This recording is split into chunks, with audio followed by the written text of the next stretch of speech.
When Ethan Miller opened his eyes again, the sterile scent of disinfectant and the soft beeping of a hospital monitor greeted him. For a brief, disoriented moment, he thought he had survived the car accident that had taken his life. But the reflection staring back at him in the glass wasn't his 30-year-old self, it was a young man's face, pale and elegant, with eyes too sharp to belong to a stranger. He soon learned the truth. He had been reborn into the body of Ethan Miller, the long-lost biological son of the powerful Miller family, one of the richest dynasties in the country. 20 years ago, he had been kidnapped as a child, and in his absence, his parents had adopted Caleb Vance, an orphan who grew up to become the perfect heir, brilliant, graceful, and loved by everyone. Now that the real heir had returned, Ethan expected warmth, a tearful reunion, perhaps even redemption. Instead, what awaited him was an elegant home filled with polite smiles and cold hearts. His father, Richard Miller, treated him like a distant guest. His mother, Eleanor, couldn't hide the hesitation in her eyes. And Caleb, the so-called golden son, smiled too kindly, his words dripping with poison disguised as sympathy. That night, when Ethan sat alone in the grand room that didn't feel like his, a voice echoed inside his mind, calm, mechanical, almost divine, truth-bound system activated. You may compel 3 people per day to speak the truth. A smirk touched his lips. If the world wanted to bury the truth beneath golden lies, he would dig it back out himself. The lost son had returned, and this time, he wouldn't be the victim. At first, Ethan thought the voice in his head was just a hallucination, a leftover echo of his death. But when he whispered the command word truth-bound, the world seemed to still for a heartbeat, and a faint golden circle shimmered in the air before his eyes. Curiosity pushed him to test it. The first target was the family's old butler, Mr. Grayson, a man who had served the Millers for decades. Ethan's voice was calm, almost casual. "Mr. Grayson," he asked softly, "do you believe I belong here?" The old man stiffened. His lips trembled as the faint glow of a mark flickered in his eyes. "I do not, young master," he confessed against his will. "The family, they all think Caleb should have been the true heir." The mark vanished. Ethan's chest tightened, not from shock, but from confirmation. The system wasn't a dream.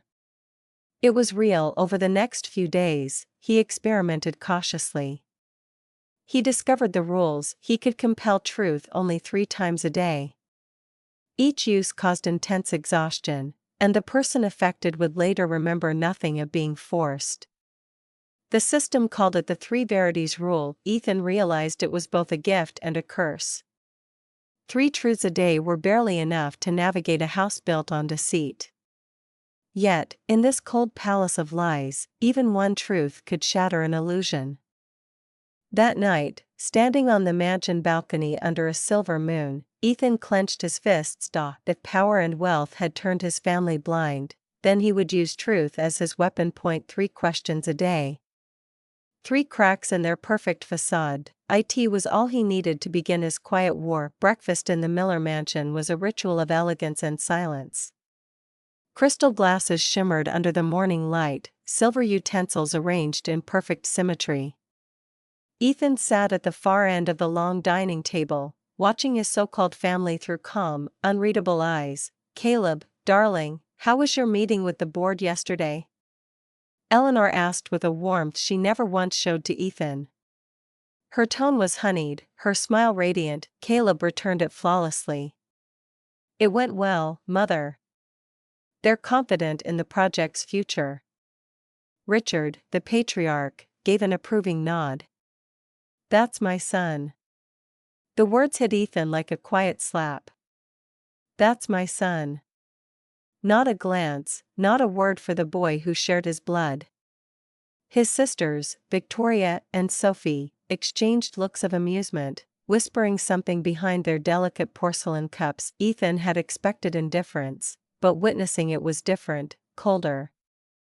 Every movement, every gesture in this house screamed perfection, yet it was perfection built on rot. When Caleb finally turned to him, that flawless smile returned. "Ethan, I heard you're still adjusting. Don't worry, I can help you settle in." It was kindness wrapped in dominance, a reminder of who truly held the family's favor. Ethan forced a polite smile. "I'll manage." Later that day, he overheard Victoria's voice from the hallway. "He's just an intruder. Caleb's the real son mother loves." Ethan's hand tightened around the railing, but his face stayed calm. He didn't need to waste a truth-bound use on this. He already knew the answer. I and the Miller household, blood meant nothing. Appearances ruled all, and Ethan Miller, the forgotten heir, would soon become the storm that shattered their perfect little world. The trap came quietly, wrapped in charm and coincidence. It was a Sunday afternoon when the Miller family gathered in the gallery room, a vast hall filled with priceless art and family heirlooms. In the center stood a marble statue, the Seraph's Grace, Richard Miller's most treasured possession. Ethan stood by the window, silent, when Caleb approached with his usual effortless warmth. "You've been quiet lately, brother," he said, resting a hand on Ethan's shoulder. "Let me show you something beautiful." Before Ethan could respond, Caleb brushed past him, and with a sharp crash, the statue shattered into pieces. The sound echoed like a gunshot through the house. Everyone rushed in. Eleanor gasped, clutching her pearls. "What happened?" Caleb's expression shifted instantly into one of pained regret. "It was Ethan. He tripped. I tried to catch it, but..." His voice broke, perfectly rehearsed, the victim of his own kindness. Richard's face hardened. "Ethan, do you realize what that statue meant to me?" Ethan stared at Caleb, who met his gaze with a flicker of triumph in his eyes. Then, calmly, Ethan whispered under his breath, "Truth-bound, command one." A faint golden light rippled in Caleb's pupils. His smile faltered. "I pushed it. I wanted to make Ethan look careless," he confessed, voice trembling as the truth forced its way out. The room froze. Silence fell heavy, brittle, but Eleanor quickly stepped in, her tone soft, almost pleading. "He didn't mean it, Richard. Caleb must be under stress. Let's not fight over an accident." Richard sighed, turning away. "We'll talk about this later." Ethan looked at them, his family defending the liar, condemning the truth. That was the moment he understood. Truth alone would never set him free. That night, the mansion felt heavier than usual, as if the very walls whispered lies.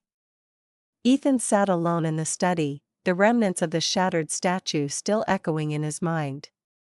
The truth had been spoken, but it changed nothing. His family's silence screamed louder than Caleb's guilt. He needed to know, how deep did the deception run? He began with his father. Richard was in the library, polishing his glasses, pretending to read. "Father," Ethan said evenly, "if I asked whether you ever wanted me back, would you tell me the truth?" Richard frowned, but Ethan's eyes glowed faintly gold. "Truth-bound, command one." The older man's expression twisted as the power took hold. "No," he said hoarsely. "When you were gone, we moved on." Caleb filled the emptiness. "You're just a complication." The glow faded. Ethan's chest felt tight, but he moved on. Next was Eleanor. She was arranging flowers, her favorite distraction. "Mother," Ethan whispered, "do you love me?" Her lips trembled as the second command struck. "I want to. But when I look at you, I only see the boy who ruined the peace we built." Victoria and Sophie were last. Under the third and final truth of the day, they confessed without hesitation. Each saw Caleb as their guarantee to the inheritance. Ethan was nothing but a threat. By dawn, the truth was his, but it was empty. No justice, no redemption. Only clarity. He packed a single suitcase. At the gate, he turned back one last time, the mansion glowing behind him like a gilded cage. "They wanted Caleb," he murmured. then they can have him. And with that, Ethan Miller, the forgotten son, walked away, leaving the world of lies to burn on its own. Days blurred into nights after Ethan left the Miller mansion. He lived in a small rented room, far from the glittering streets of the elite, surviving on bitter coffee and quiet thoughts. Yet something strange began to happen. Every time he closed his eyes, words appeared, lines of text, glowing faintly across the darkness of his mind. Chapter 12, The Real Son's Downfall. He froze. The title was familiar. Too familiar. Ethan had read those very words before, in a novel he once finished in his previous life. The story of The Stolen Heir, a melodramatic tale where the biological son was framed, exiled, and ultimately destroyed by the adopted one.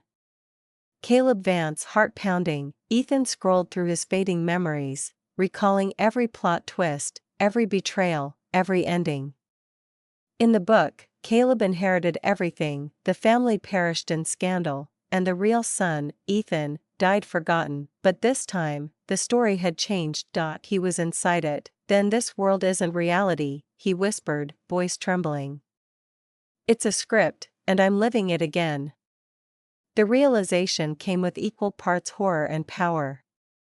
He knew the traps before they happened, the betrayals before they bloomed. Caleb's next moves were written, predictable like clockwork. A grim smile crossed Ethan's face.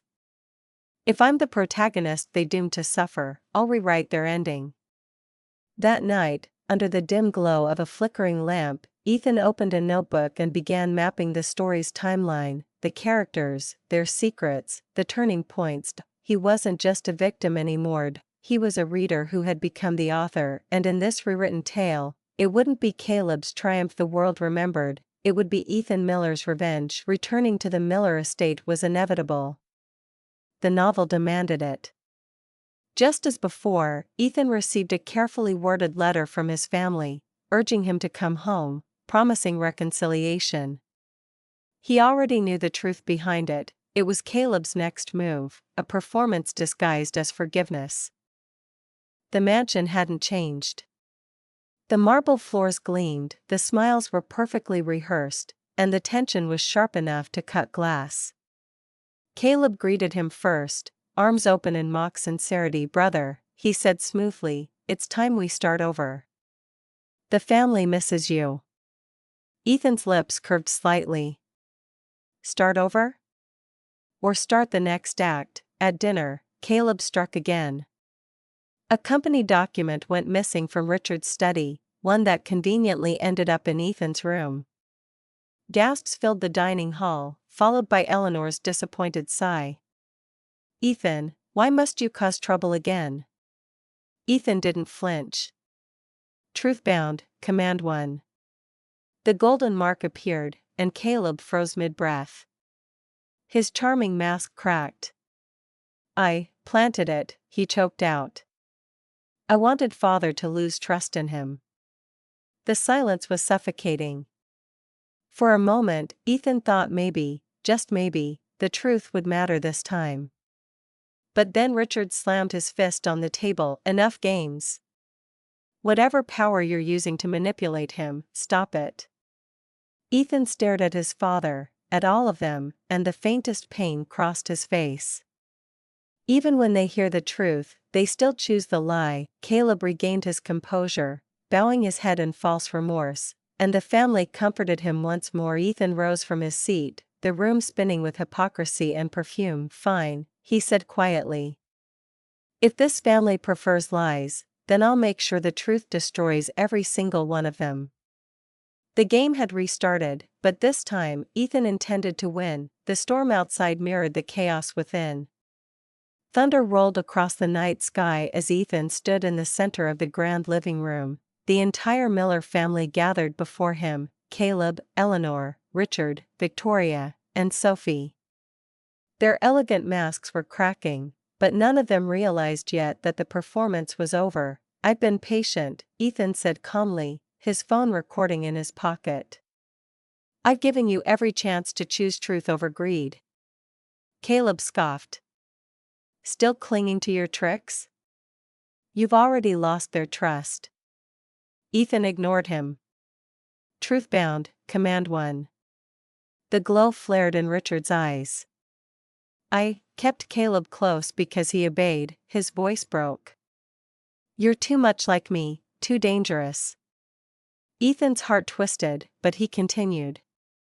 Truth-bound, Command 2. Eleanor gasped, fighting the power, but the truth spilled out. I only wanted peace. Caleb made it easy to pretend our family was perfect.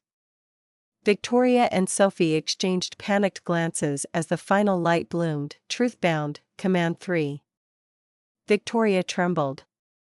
We sided with Caleb for money, for the company shares. We thought you'd disappear again. The room fell silent except for the storm. Caleb's expression curdled into fury. You think you've won? He spat. Without them, you're nothing. Ethan raised his phone, revealing the recording icon. No, Caleb. Without truth, you're nothing. He walked toward the door as lightning flashed, illuminating their pale faces. Keep the mansion. Keep the name. But know this, your lies are all I need to end you.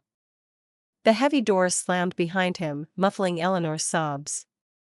Rain poured as Ethan stepped into the storm, each drop washing away the last trace of the boy who once sought their love. From that night on, the Miller family ceased to be his cage, and became his lesson. Months passed since Ethan walked away from the Miller mansion. The world outside was colder, yet somehow freer.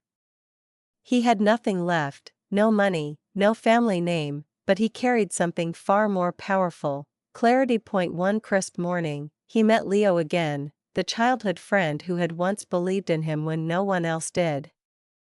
Leo had been developing experimental AI systems, and when Ethan shared his vision of rebuilding through truth and technology, the two shook hands, sealing a silent pact of renewal. They founded /Technologies, a startup built not on legacy, but on trust and innovation. Ethan poured every sleepless night into coding, designing, and negotiating with investors.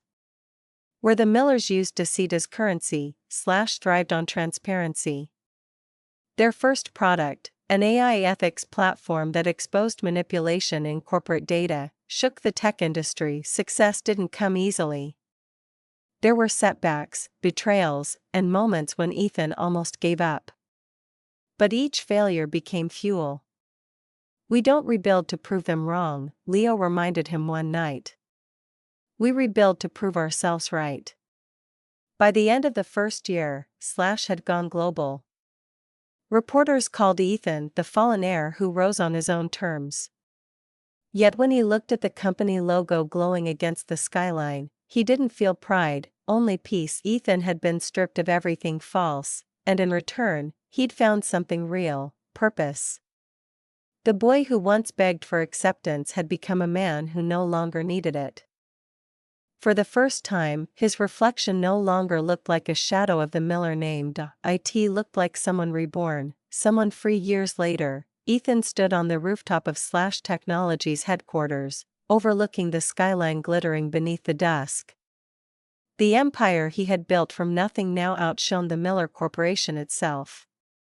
Investors who once dismissed him now sought his approval.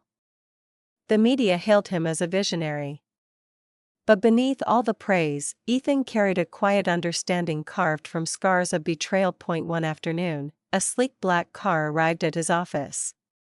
From its depth, the very people who had once cast him out, his father, mother, and Caleb. Their company was collapsing under fraud scandals, the same kind of deceit they had once used to protect Caleb.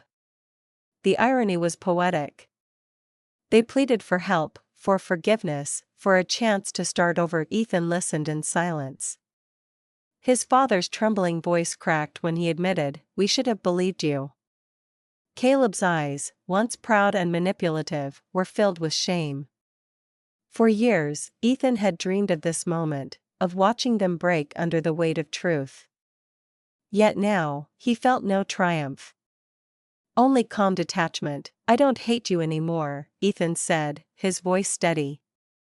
But I've learned something you never did: truth doesn't change people. Success does. He turned away, leaving them behind as the glass doors closed. Outside, the city lights shimmered like constellations, each one a reminder of how far he had come. Ethan no longer needed their regret to feel whole. He had rewritten his fate, proving that the truest revenge wasn't destruction, but evolution, and as he looked toward the horizon, the night sky whispered back the lesson he had carved into his soul: truth reveals. Success redeems.